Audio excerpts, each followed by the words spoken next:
ഇപ്പം ഞങ്ങളൊരു യാത്ര പോവാണ്. എൻ്റെ സാരഥി വന്നിട്ടുണ്ട്. ബീച്ച് റോഡിൽ പോവാണ്. ഒരു സാധനം കൊണ്ടുവരാൻ പോകണം ഗായ്സ്. അപ്പം ഞാൻ എൻ്റെ സാരഥിയില്ല വണ്ടിയിലോട്ട് കയറ്റിട്ടുണ്ട്. എൻ്റെ സാരഥിയായിട്ട് യാത്ര തിരിച്ചു ഗായ്സ്.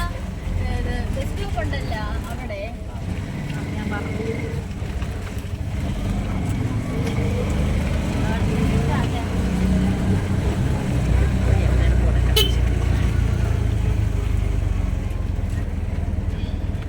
എൻ്റെ വീട്ടിലൊരു പുതിയ അതിഥിയെ കൊണ്ടുവരാൻ പോകണം ഗായ്സ്. കൂട്ടുകാരെ, അപ്പം ഞങ്ങൾ വീട്ടിൽ നിന്ന് ഇറങ്ങിയത് പറഞ്ഞല്ലോ, ഞങ്ങൾ ഒരു സ്ഥലം വരെ പോകണമെന്ന്. അപ്പോൾ ആ സ്ഥലത്തോട്ടുള്ള യാത്രയിലാണ്. അപ്പം ഞങ്ങൾ ഈ ഓട്ടോയിൽ കയറി. ഇതാണ് എൻ്റെ സ്ഥിരം ഓട്ടോക്കാർ. അപ്പം ഞങ്ങൾ ഈ ഓട്ടോയിൽ കയറി നേരെ ഞങ്ങൾ പോണ സ്ഥലം ബീച്ച് റോഡിലാണ്, അതായത് കോവളം ബീച്ചിലോട്ടാണ് പോണത്. അപ്പം ഞാൻ ഈ സ്ഥിരം ഓട്ടോയാണ്. അതാണ് ഞാൻ മിക്കപ്പോഴും നിങ്ങളടുത്ത് പറഞ്ഞിട്ട് എൻ്റെ സാരഥിയെന്ന് ഞാൻ അവനോട് പറയുള്ളൂ, അവൻ ഹായ് കൊടുക്കടാന്ന്. അപ്പം അവൻ ചിരിച്ചുകൊണ്ട് ഹായ് കൊടുക്കണം. പിന്നെ ഞാൻ അവനോട് ആഹാരം കഴിച്ചോ ചായ കുടിച്ചെന്നൊക്കെ ചോദിക്കണം. അത് കഴിഞ്ഞിട്ട് നേരെ കോവളം ജംഗ്ഷനിൽ വന്ന് ജംഗ്ഷനിൽ നിന്ന് നേരെ ബീച്ചിലോട്ട് പോവാണ്. അപ്പം ബീച്ച് റോഡ് കാണാൻ ആഗ്രഹിക്കുന്ന ആൾക്കാർ ഇതൊന്ന് കണ്ടു നോക്കൂ. ഇതാണ് ഞങ്ങളുടെ കോവളം ബീച്ച്.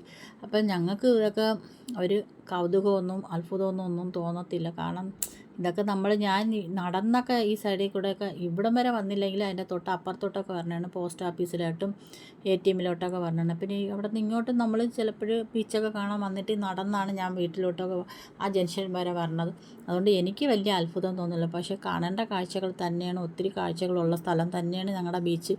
കാഴ്ചകളെല്ലാം കണ്ട് ഉല്ലസിച്ച് ആനന്ദിച്ച് ഐസ്ക്രീമും കപ്പലണ്ടിയൊക്കെ കഴിച്ച് പോകും. അപ്പോൾ അവിടെ നിന്ന് നേരെ ഞങ്ങൾ പോണ സ്ഥലം ഒന്ന് പറയാം ഗൈസ്. അപ്പോൾ അവിടെ നിന്ന് നേരെ ബീച്ചിൽ വന്ന് ബീച്ചിൽ നിന്ന് നേരെ താഴോട്ടുള്ള റോഡ് ഇതിൻ്റെ മേലോട്ട് പോകണമെന്നാണ് പറഞ്ഞത്. അപ്പോൾ അവിടെയൊക്കെ ഞാൻ വന്നിട്ടില്ല കേട്ടോ. ഈ സ്ഥലത്തൊക്കെ ഞാൻ വന്നിട്ടില്ല. ഈ ബീച്ചിൻ്റെ ഇതിലെ കൂടെ അപ്പോൾ ഈ വഴിയൊക്കെ ഒന്നും ഞങ്ങൾ വന്നിട്ടില്ല. ഇത് അങ്ങോട്ടൊക്കെ ഒത്തിരി വീടുണ്ടെന്ന് ഞാൻ ആദ്യമായിട്ടാണ് കാണുന്നത്. ഇങ്ങോട്ട് ഒരു വീട് ഉണ്ട്, ഒരു വീടല്ല ഒത്തിരി വീടുണ്ടെന്ന് ഞാൻ ഇന്നാണ് കണ്ടത്. ഒത്തിരി അതൊരു കോളനി എന്നാണ് പറയണത്. പക്ഷേ നല്ല രസമുണ്ട്, വീടെല്ലാം കാണാൻ നല്ല വൈകുന്നേരമൊക്കെ ആകുമ്പോൾ അവിടെ നല്ല രസമുള്ള സ്ഥലം, നല്ല അടിപൊളി സ്ഥലമാണ് കേട്ടോ. നമ്മളൊക്കെ വിചാരിക്കും പണ്ടത്തെ കോളനി എന്ന് പറയുമ്പോൾ അടിമഴക, ഇപ്പം അങ്ങനെയൊന്നുമല്ല. ഇപ്പം കോളനി എന്ന് പറയുമ്പോൾ റിസോർട്ട് പോലെയാണ്. നല്ല ആൾക്കാരൊക്കെ ഒത്തിരി ചിരിയും കളിയും വർത്തമാനം അങ്ങനെയൊക്കെ ഉള്ളൊരു ഏരിയയാണ്. അപ്പോൾ നല്ല സ്ഥലമുണ്ട്. ഇതൊരു കയറ്റമാണ്. ആ കയറ്റം കയറി നമ്മളിപ്പോൾ ദേ ചെന്നിറങ്ങി. നമ്മൾ എവിടെയാണോ പോകാൻ അവിടെയാണ് വന്നിറങ്ങിയത്. നേരെ ചെന്നിറങ്ങിയത് നമ്മൾ ആരെ കാണാനാണോ അവരുടെ വീട്ടിൽ. അപ്പോൾ ഞങ്ങൾ ചെന്നപ്പോൾ ഞങ്ങളെ സ്വീകരിക്കാനായിട്ട് ദേ ഇവിടെ ഒരാൾ നിൽപ്പുണ്ട്. നമ്മൾ കൊണ്ടുവരാൻ പോണ അതിഥിയുടെ അച്ഛനാണ് നമ്മളെ എതിരേറ്റത്. നേരെ പോവുകയാണ്. നമ്മൾ പേടിച്ച് നമ്മളും പുറകെ പോയി കേട്ടോ. അതിൻ്റെ മോള് ദേ കയറി പോകുന്നുണ്ട്. അവൾക്ക് പേടിയായിരുന്നു. ചെന്നപ്പോൾ അവർ നേരെ ആ കുഞ്ഞിനെ എടുത്ത് ആ എൻ്റെ മോളെ കൂട്ടുകാരി എടുത്ത് കയ്യിൽ കൊടുത്തേ. പക്ഷേ ഇതാണ് ഈ ആളിനെ കൊണ്ടുവരാൻ വേണ്ടിയിട്ട്. പക്ഷേ അച്ഛനായിട്ട് ആൾ ഓടി വന്ന് എതിരേറ്റ്. അപ്പോൾ അച്ഛൻ കൊണ്ടുവന്ന് അച്ഛൻ ദേ നിൽക്കുകയാണ്, നമ്മളെ ചുറ്റിപ്പറ്റി നിൽക്കുമോ. അതിനെന്തോ നല്ല ഇണക്കമുള്ള പട്ടിക്കുട്ടികളാണ്. നല്ല രസമുണ്ട്. എനിക്ക് ഭയങ്കര സന്തോഷമായി. എനിക്ക് സാധാരണ ഇതുപോലെയൊക്കെ കണ്ടാൽ ഞാൻ വിളിച്ചുകൊണ്ട് ഓടും, അങ്ങനത്തെ ഒരാളാണ്. പക്ഷേ എന്തോ നല്ല സ്നേഹം കണ്ട. ഇനി അത് കഴിഞ്ഞിട്ട് അമ്മ വരും. അമ്മയുടെ വരവ്. അമ്മ വന്നിപ്പോൾ നോക്കിയോ നമ്മളെ മൊത്തത്തിലൊന്ന് മണം പിടിച്ചെടുക്കുകയാണ് അമ്മ. അയ്യോ, അവൾ പേടിച്ചാണ് ഇരിക്കണം, വല്ലതും ചെയ്യും. അപ്പോൾ അവർ പറഞ്ഞു ഇല്ല ഒന്നും ചെയ്യത്തില്ല എന്ന് പറഞ്ഞു. പക്ഷേ ഈ അമ്മയുടെ അച്ഛൻ്റെ നിറമാണ് ആ കുഞ്ഞിന് കിട്ടിയിട്ടുള്ളത്. അമ്മയുടെ നിറവും അച്ഛൻ്റെ നിറവും കൂടെ മിക്സായ ഒരു കുഞ്ഞാണ്. അപ്പോൾ അവർ പറഞ്ഞു മോളെ അകത്ത് 3 ഉണ്ട്, ചെന്ന് കണ്ടിട്ട് വാന്ന് പറഞ്ഞു. പിന്നെ ഇവരെ ഫോട്ടോയൊക്കെ എടുത്ത് അയച്ചു കൊടുക്കണമെന്ന് പറഞ്ഞു. അവർക്ക് കൊടുക്കണം ഫുഡിൻ്റെ കാര്യം പറഞ്ഞു, എല്ലാം പറഞ്ഞ് നല്ല അവർ പറഞ്ഞ് ഈ കൊണ്ടുപോകുമ്പോൾ കൈ തരത്തില്ല, വണ്ടി കയറിയതിന് ശേഷം കൊണ്ട് തരാമെന്നൊക്കെ പറഞ്ഞു. അപ്പോൾ ഇവരങ്ങനെ കറങ്ങി നിൽക്കണേ എന്തെന്നറിയോ, കുഞ്ഞിനെ കൊണ്ടുപോകുമെന്ന് വിചാരിച്ചാണ് തള്ളക്കാരൻ നിൽക്കണതേ.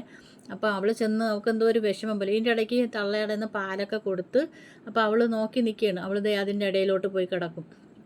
അവിടെ പോയി കിടക്കും. അച്ഛൻ നോക്കി നിൽക്കുന്നുണ്ട്. നല്ല രസമുണ്ടല്ലേ, നല്ല രസമുള്ളവർ. അപ്പോൾ അവളവിടെ കിടക്കും. ഇനി അവിടെ ഇരുന്നിരുന്ന് അവളവിടെ കിടക്കും. കിടത്തതിന് ശേഷം നമ്മളിതേ ഓട്ടോയിൽ കയറി. നമ്മൾ ഓട്ടോയിൽ കയറിയപ്പോഴത്തേക്ക് ആ കുഞ്ഞ് നമ്മളെ കയ്യിൽ കൊണ്ട് തരുമായിരുന്നു. കാരണം നമുക്ക് എടുത്തുകൊണ്ട് വരാൻ പറ്റത്തില്ല, ചിലപ്പോൾ വയലൻ്റ് ആയോലോ എന്ന് കരുതിയിട്ട് ആ നിൽക്കുന്ന മോള് കൊണ്ടുവന്ന് എൻ്റെ മോളെ കൈ കൊടുത്ത്. അപ്പം അവിടെ നിന്ന് നേരെ നമ്മൾ അതും കൊണ്ട് നേരെ വീട്ടിലോട്ട് വരണ വഴിയാണ്. തിരിച്ച് വീട്ടിൽ വരണ വഴിക്ക് അവൾ പറയണം അമ്മ നമ്മളന്ന് ബീച്ചിൽ വന്നപ്പോൾ ഞങ്ങളുടെ അവിടെ നിന്ന് ഇവിടെ നിന്നെന്നൊക്കെ പറയുക. ഇവർ ഒറ്റയ്ക്ക് കഴിഞ്ഞ ആഴ്ച ബീച്ചിലൊക്കെ വന്നിരുന്നു അവളെ ബർത്ത്ഡേക്ക്. അപ്പോൾ അതുകൊണ്ടിട്ട് അവളവിടെ നിൽക്കുന്നത്. ഇതാണ് KTDC കണ്ടിട്ടില്ലാത്ത നിങ്ങളുടെ ഇതിനകത്തൂടെ KTDC പോകണം. ഇതാണ് ബീച്ച് റോഡ്. താഴെയാണ് ബീച്ചിലോട്ട് പോകേണ്ട വഴി. അപ്പം നമ്മൾ ബീച്ച് റോഡ് വഴി വരുമ്പം ഈ കുഞ്ഞു വാവ കയ്യിലിരുന്ന് കാഴ്ചകളെല്ലാം കാണുകയാണ്. ആദ്യമായിട്ട് പുറത്തോട്ട് ഇറങ്ങിയത്. അപ്പോൾ ഈ കാഴ്ചകളെല്ലാം കണ്ട് ഇങ്ങനെ യാത്ര ചെയ്യുവാണ് ഗൈസ്. അപ്പോൾ ഈ യാത്രയിൽ ഉടനീളം പുള്ളിക്കാരൻ വെളിയിലോട്ട് നോക്കിയിരിക്കുന്നു. ഇതിൻ്റെ ഇടയ്ക്ക് തണുപ്പ് അടിക്കുന്നുണ്ട്, എന്നെ നോക്കുന്നുണ്ട്, അവളെ നോക്കുന്നുണ്ട്. നല്ല ഞങ്ങൾക്ക് കണ്ടപ്പോൾ എന്ത് ചെയ്യണമെന്നല്ല. കാരണം ഒരു മനുഷ്യനായാലും ഒരു നായ്ക്കുട്ടിയായിരുന്നാലും ആദ്യമായിട്ട് നമ്മളെ വീട്ടിൽ വരുമ്പോൾ നമുക്ക് അതിൻ്റേതായിട്ടൊരു സന്തോഷമുണ്ട്. അതുപോലൊരു സന്തോഷം ഒരു മനുഷ്യൻ ആദ്യമായിട്ട് വീട്ടിൽ വരത്തില്ലേ, ഒരു കുഞ്ഞു പാവ വീട്ടിൽ വരണത് എങ്ങനെയാണത്, അതുപോലെയാണ് ഞാൻ അതിനെ കണ്ടത്. എനിക്ക് അത്രയും ഭയങ്കര സന്തോഷമായിരുന്നു. കാരണം ഞാൻ മടി പിടിച്ച് കിടക്കുമായിരുന്നു. ഇതൊക്കെ ഞാനല്ലേ നോക്കേണ്ടതെന്ന് എഴുതിയപ്പോൾ എനിക്കൊരു മടി, പക്ഷേ കിട്ടിയപ്പോൾ എനിക്ക് ഭയങ്കര സന്തോഷമായിരുന്നു. ഇനി ഞാൻ വീട്ടിൽ പോകുമ്പോഴുള്ള കാഴ്ച അതും കൂടെ കാണിച്ചു തരാം. അപ്പോൾ ഇതിനെ ഞാൻ പറഞ്ഞു ഇനി വീട്ടിൽ ചെന്നിട്ട് ഞാൻ വെറ്റില വെച്ച് പേരിടുമെന്നൊക്കെ പറഞ്ഞ് ഭയങ്കര സന്തോഷത്തിലിരിക്കുകയാണ്. അപ്പം ജീവിതത്തിൽ ആദ്യമായിട്ട് കുഞ്ഞുങ്ങളെ പോലും കൈ കിട്ടാത്ത എനിക്ക് ഇങ്ങനത്തെയൊക്കെ നോക്കണണ്ട, എന്ത് നല്ല രസമായിട്ട് നോക്കിയിരിക്കണം നോക്കിക്കേ. അപ്പോൾ ഇതൊക്കെ വേണം. അപ്പോൾ ഞാൻ ഇനി വീട്ടിൽ പോയിട്ടുള്ള വീട്